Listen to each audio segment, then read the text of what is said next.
El Ministerio del Trabajo presenta en Caracol Radio El Trabajo como debe ser. El Trabajo como debe ser. Conduce Adriana Giraldo. Muy buenos días, les damos la bienvenida al Trabajo como debe ser, este programa que hacemos habitualmente los sábados muy temprano en la mañana entre el Ministerio del Trabajo y Caracol Radio para acercarlos a ustedes al universo laboral. Y esta mañana tenemos un tema candente que fue titulares toda esta semana, un tema muy importante que tiene que ver con el proyecto de ley de empleo y emprendimiento juvenil, un tema con el que el Ministerio del Trabajo se ha puesto la camiseta, no solamente para sacarlo adelante, sino que de la mano de él sacar adelante a muchos jóvenes y lograr torcer, digamos, excúsenme la expresión tan coloquial, pero torcerle el pescuezo a todas las barreras de entrada que tienen los jóvenes para conseguir su primer trabajo. Y nos acompaña el viceministro de Empleo y Pensiones, el doctor Luis Ernesto Gómez, quien justamente lidera esta causa en el ministerio. Vice, bienvenido. Gracias por madrugar. Adriana, muchas gracias. Un gusto aquí tomándose este cafecito como todas las mañanas contigo en sábado. Sí, señor. Entonces, señor viceministro, esta semana se radicó este proyecto de ley. ¿En qué consiste?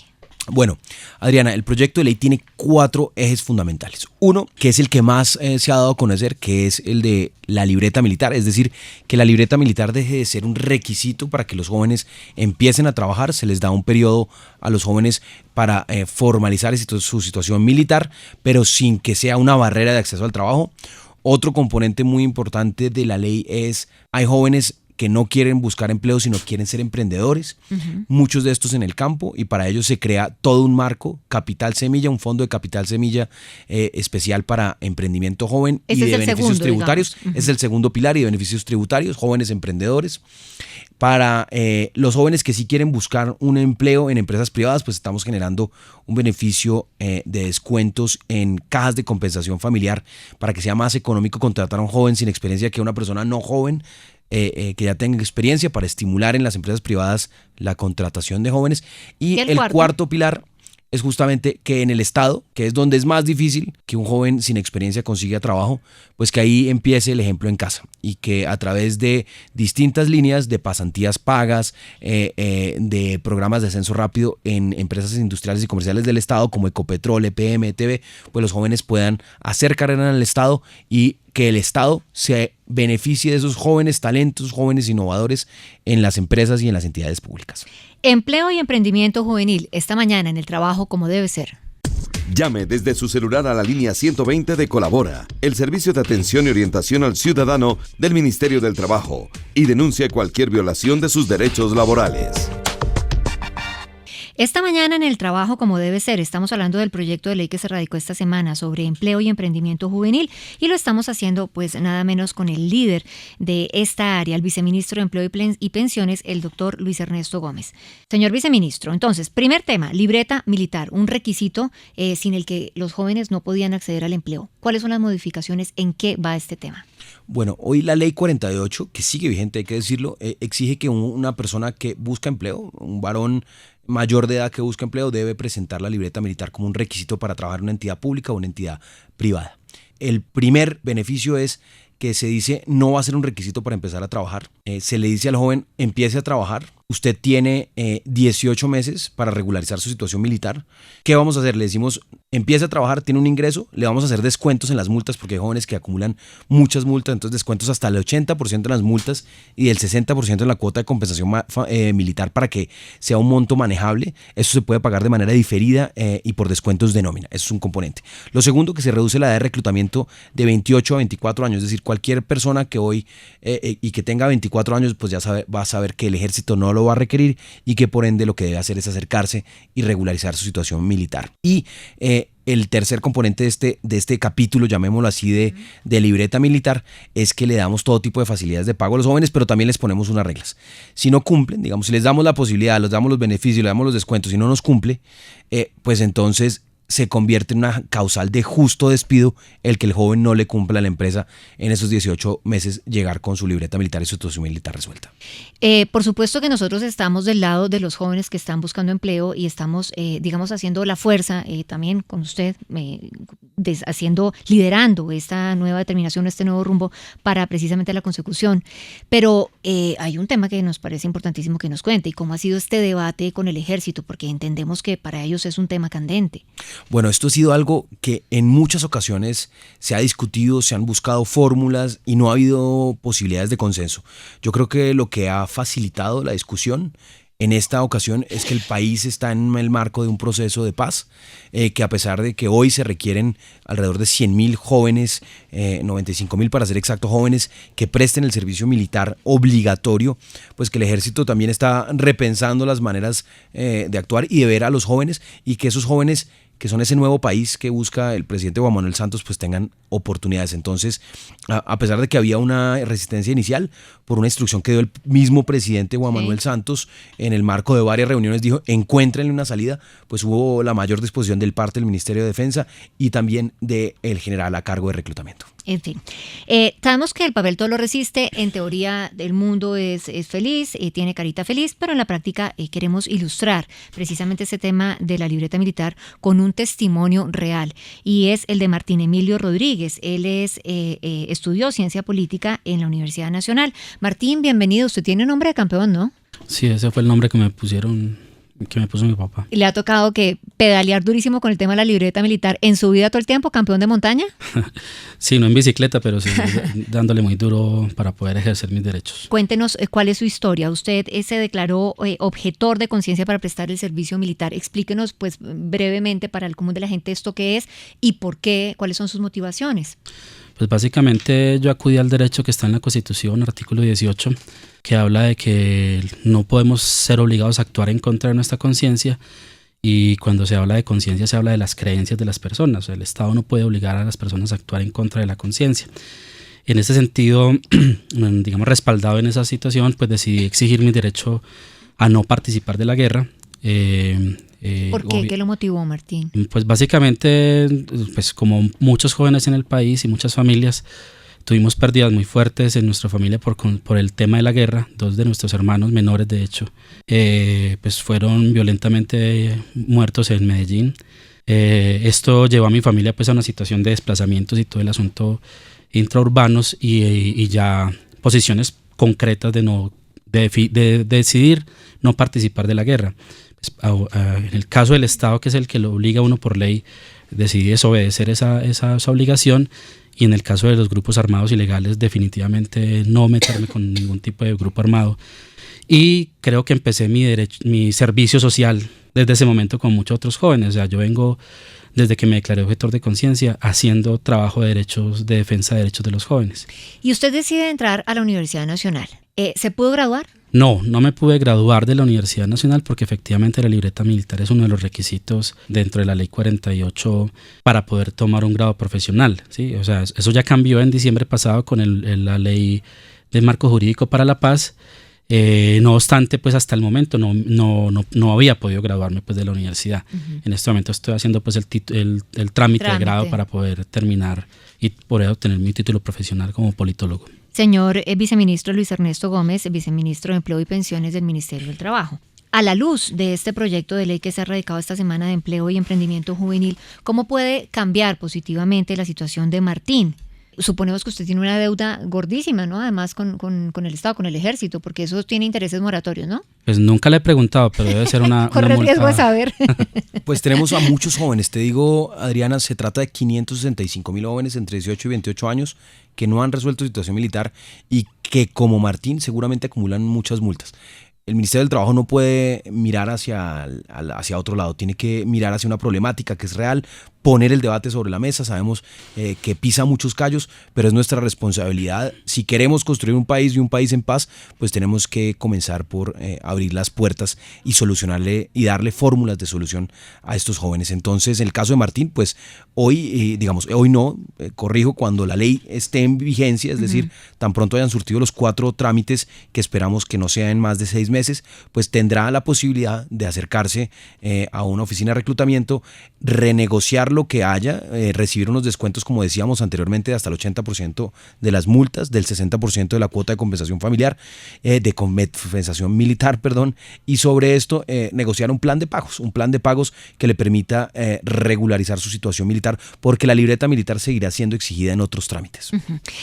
Yo quiero hacer un paréntesis para que usted nos cuente cómo es esa ruta entre un proyecto de ley y ya la sanción final del presidente. O sea, ¿qué le espera a esta ley? ¿Cuál puede ser el grado de ilusión de los colombianos frente a todo esto que estamos hablando? Bueno, esta ley se radicó el martes pasado en el Congreso de la República, inicia su trámite por la Cámara de Representantes, esperamos la próxima semana se le dé el primer debate, en las próximas semanas darle un segundo debate y que pase al Senado de la República. Como esto es un tema, decía Adriana, la gente se queja mucho de la mermelada, pues seguramente este es uno de esos proyectos que no necesita ni un gramo de mermelada, porque todos los congresistas entienden que aquí hay una causa social muy valiosa y lo están apoyando desde todos los frentes, de todos los partidos, porque aquí hay un compromiso por la nueva generación del país. Entonces esperamos que el trámite sea muy rápido y estamos hablando de que en el mes de mayo, junio a más tardar, seguramente es ley de la República, pasa a sanción presidencial y desde ese momento, es decir, desde junio aproximadamente, todos los beneficios de los que hemos hablado, de la libreta militar, de emprendimiento, de todo lo demás, va a ser activo y vigente para quien quiera acceder a este beneficio. O sea que Martín se podría estar graduando ¿cuándo y cuándo podría acceder a su primer trabajo? Pero que Martín te cuente porque me imagino que el gobierno ha dado unos pasos en ese sentido en lo que respecta al título, a la libreta militar para acceder a un título profesional. Donde todavía estábamos quedados era en el tema de acceder a un trabajo, pero en lo de título profesional eso ya se avanzó. Bueno, sí, lo del título profesional, como lo decía el Ley Marco Jurídico para la Paz que se extendió el diciembre pasado, el 20 de diciembre, dejó en el artículo 2 pues un poco la explicación de que ya ninguna universidad podía exigir la libreta militar para tomar un grado profesional. Esto pues definitivamente es uno de los grandes pasos que se ha dado, sobre todo para quienes hemos peleado este derecho a la objeción de conciencia, ¿sí? Para ejercer el derecho al estudio. Entonces eso es un avance muy importante. En el tema laboral, por las sentencias que ha sacado la Corte relacionadas con objeción de conciencia, pues la Corte por fin reconocer que la objeción de conciencia es un derecho, pues lo que ha abierto es un marco jurídico que permite, digamos, a los jueces, a las entidades públicas, a las autoridades administrativas, incluso a las entidades privadas, a la hora de aplicar una ley por un modelo jurídico que existe que se llama excepción de inconstitucionalidad, pueden no aplicar una ley cuando esta ley está vulnerando un derecho fundamental, pero eso requiere un procedimiento. Vale la pena, de pronto para hacerlo más sencillo, sí. Desde el año pasado, desde diciembre, hay una ley de la República de iniciativa gubernamental donde se elimina el requisito de presentar la libreta militar para graduarse de una carrera profesional. Ya eso no se requiere, desde diciembre del año pasado no se requiere, y ahora con esta nueva iniciativa del gobierno nacional se podrá el tema del trabajo. ¿Y usted en qué quisiera trabajar, Martín? Pues yo toda mi vida ya ganó la primera batalla. Mi proyecto ya varió muchísimo de lo que quería hacer antes de ser objetor de conciencia ahora. Ahorita sobre todo me he dedicado mucho a la investigación social, a la formación con jóvenes. Entonces obviamente quiero fortalecer eso, pero ya reconocido profesionalmente y dándole más fuerza a mi hoja de vida que se ha engordado pues también aparte de ese trabajo al margen de la institucionalidad.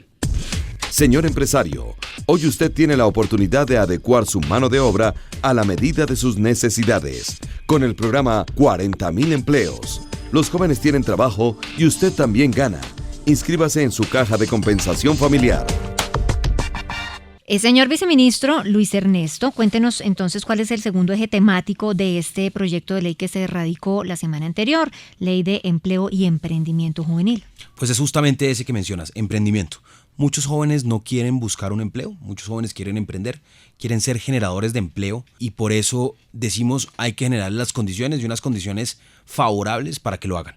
¿Cómo lo estamos haciendo? 1. Fondo de capital semilla con recursos superiores a los 20.000, 30.000 millones de pesos al año para que los jóvenes se postulen y accedan a un crédito 100% condonable, es decir, casi que se pone a través de este fondo el capital para que arranquen su emprendimiento o con créditos a muy buenas tasas y beneficios para que arranquen. Bueno, pero espérese, ¿cómo hace la gente que tiene la idea de montar una fábrica de paletas, una de suelas de zapatos, de procesar higos? Bueno, la gente que está oyéndonos en este momento que dice, uy, mire, va a haber plata, bueno, ¿cómo acceden a eso? Hoy existe un fondo para ellos que es el Fondo Emprender, pero que no tiene una distinción para jóvenes. Al Fondo Emprender pueden acceder todos a través del SENA.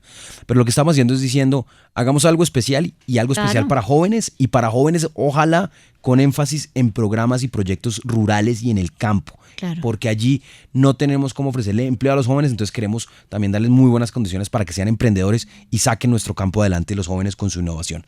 Entonces, Capital Semilla, primero, como decíamos antes, Adriana, es fundamental que sea ley de la República esta iniciativa. Hoy está como iniciativa, pero necesita el trámite de 4 debates ante el Congreso.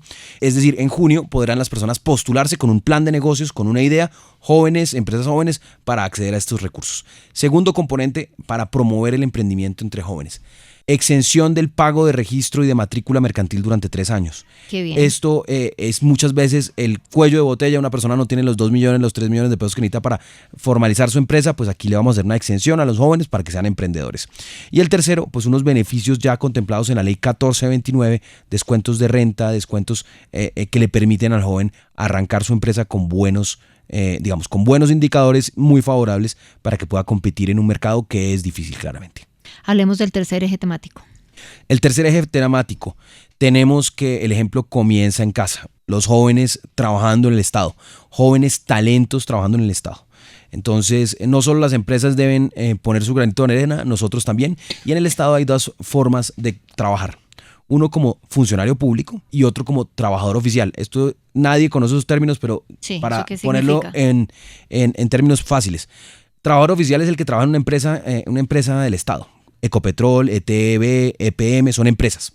Y ahí es como trabajar en el sector privado, pero solo que es una empresa pública. En esas empresas que estamos proponiendo que jóvenes sin experiencia, los más talentosos, los de las mejores notas, los de mejor ICFES, los de mejores condiciones, entren a un plan de semillero de jóvenes talentos donde sin experiencia arrancan a trabajar y en 5 años le damos la posibilidad de que sea un gerente junior en empresas. Uh-huh.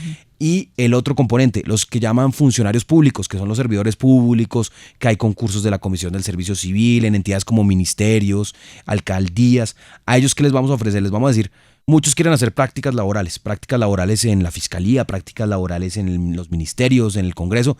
Pues vamos a abrirles las puertas para que hagan prácticas laborales remuneradas, que esto no existía en el Estado, porque como ustedes saben, en el sector público todo tiene que estar reglamentado por ley o decretos, y lo que estamos haciendo es creando este programa para que jóvenes que se gradúan digan, yo quiero jugarle al Estado, pues tengan los beneficios para hacer sus prácticas laborales en este. Y con nuestra decisión de ilustrar estas buenas ideas o estas capacidades de soñar, pues tenemos un testimonio de Yuri Moncayo, la recordamos, por su padre, el profesor Moncayo, que recorrió buena parte de nuestro país caminando, pidiendo la liberación de su hijo Pablo Emilio.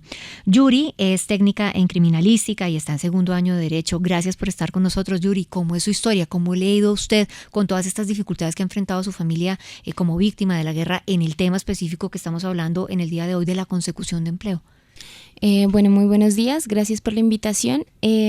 Bueno, como usted lo menciona, ha sido un camino arduo y muy difícil porque, pues como ustedes bien lo saben, la violencia le arrebata a uno las oportunidades y también los derechos. Y celebro mucho este proyecto de ley y ojalá se pueda concretar para que los jóvenes nos veamos beneficiados. Bueno, en mi caso personal, pues el mayor reto y lo más complicado fue acceder a una beca para poder estudiar en la universidad. Como usted lo mencionaba, ya estoy en 2º año de Derecho y ahora la segunda, barrera que se presenta es que durante el proceso, mientras uno logra el pregrado, el título, pues uno no cuenta con los recursos económicos y no es una situación que solo me pase a mí, sino que es a la gran mayoría de los jóvenes que están en la universidad. No se cuenta con la financiación adecuada, ya sea porque los padres no tienen los recursos y muchas veces uno, se ve sometido a buscar trabajo en donde estos trabajos pues no tienen nada que ver con la carrera que uno está realizando y además no son remunerados de acuerdo a la labor que uno desempeña. Entonces celebro mucho que en este proyecto de ley se puedan realizar pasantías remuneradas, ya sea de medio tiempo o de tiempo completo, que de alguna manera permita que uno pueda hacer la pasantía y paralelamente continuar estudiando. El señor viceministro Luis Ernesto Gómez, viceministro de Empleo y Pensiones. A la luz, entendemos que hay una ley de víctimas que tiene un tratamiento especial para estas circunstancias, pero no queremos adentrarnos allí. A la luz de este proyecto de ley, ¿qué decirle a personas que tienen la misma historia de Yuri? Pues decirle a Yuri, como a muchos otros jóvenes colombianos, que hay una barrera que no podemos tumbar con esta ley, como estamos tumbando la barrera de la falta de experiencia, la barrera de la libreta militar, y es la barrera de muchos jóvenes que por la guerra han perdido sus oportunidades y no han podido acceder a las mismas oportunidades que viven jóvenes de pronto en las ciudades sin el flagelo de la guerra. Entonces, por eso es que definitivamente este gobierno y nuestro Ministerio del Trabajo está absolutamente comprometido con construir un país en paz para que jóvenes como tú, Yuri, tengan mejores oportunidades, y este proyecto de ley que radicamos es uno que no obedece o que no responde a una lógica de posconflicto, sino que simplemente está haciendo justicia para que los jóvenes de nuestro país, que deben ser ese nuevo país del que habla el presidente Juan Manuel Santos, pues realmente tengan las oportunidades que merecen. Señor viceministro, para redondear, nos queda un pedacito del cuarto eje temático. ¿De qué se trata? Las empresas hoy siguen contratando jóvenes y necesitamos que los contraten con mayor vehemencia. Estamos ofreciendo a través del programa 40.000 primeros empleos unos beneficios, distintos programas, pero esta ley también contiene unos beneficios para las empresas que contraten a jóvenes, que se trata justamente de una reducción del costo del 4% que pagan los empresarios a las cajas de compensación familiar cuando contraten a un joven o a una joven sin experiencia laboral. Como es un sistema de compensación, pues se compensa a las personas de mayores ingresos, se compensa a los jóvenes. La idea es que los jóvenes sigan igual disfrutando de los beneficios de las cajas. El Estado tiene responsabilidad con nuestros jóvenes, no solamente para construir un mejor futuro hacia ellos, sino también para ponerse de frente a la realidad que necesariamente es atravesada por el desplazamiento, por la guerra, por la matanza, por la vinculación de jóvenes a la guerrilla, a las BACRIM, a lo que era el paramilitarismo. ¿Cómo garantizar el cumplimiento y el ir más allá simplemente de un papel, señor viceministro? Pues el ministro Lucho Garzón hoy llamó, digamos, o bautizó esta ley Jóvenes sin Barreras para la Paz, porque está convencido que generando oportunidades de empleo, oportunidades de trabajo, oportunidades de emprendimiento, oportunidades de educación, es que vamos a construir el país equitativo donde no va a ser necesario que haya una disputa o una disputa violenta para poder lograr acceder a las oportunidades. Entonces, es esta ley una de las varias que el gobierno nacional ha propuesto, que ahonda y profundiza en un país más equitativo, un país donde no haya una causa justa para tomarse armas. Martín, ¿se siente satisfecho? Usted ha culminado cumbre como su homónimo, que siempre fue un campeón. ¿Se siente satisfecho? ¿Qué expectativa le genera esto para nuestro cierre? Bueno, me parece importante realmente porque el Estado debe dejar de castigar a los jóvenes que se han negado a participar de la guerra. Entonces yo creo que este es importante porque finalmente está abriendo oportunidades para muchos jóvenes. Yuri. Bueno, me despido con una frase y es: la violencia me arrebató las oportunidades y los derechos. Hoy quiero exigir y pedir mis derechos por medio de este proyecto, no solo para mí, sino también para toda la generación subsiguiente. Pues señor viceministro, no le queda un fin de semana muy tranquilo, pero bueno, feliz resto de día. Muchas gracias, muchas gracias. La verdad que ha sido un placer, y especialmente escuchar a Yuri y a Martín con sus historias, que son las que nos motivan a sacar estas iniciativas adelante y a trabajar día y noche. Muchas gracias a ustedes, realmente hicieron muy valioso y enriquecieron mucho nuestro programa. Nuestros queridos oyentes sigan en sintonía de Caracol, vamos con las noticias y en breve nos encontramos en A Vivir, que son 2 días. El trabajo como debe ser. Conduce Adriana Giraldo.